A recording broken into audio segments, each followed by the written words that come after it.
අපි රිවර්ස් කරන් බලන්න යමුද? හරි යමු. මට මහන්සි වුණාම ඔයාට මාව දාගෙන බයිසිකලේ පා ගන්න පුළුවන්ද?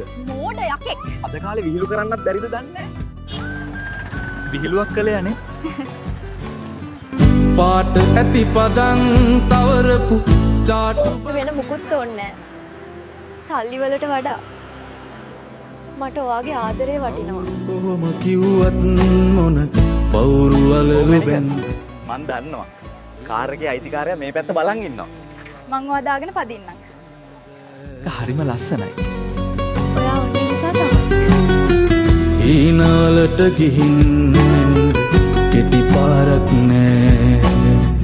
හීනාලට ගිහින් එන්න කෙටි පාරක් නෑ. හීනාලට ගිහින් එන්න කෙටි පාරක් නෑ.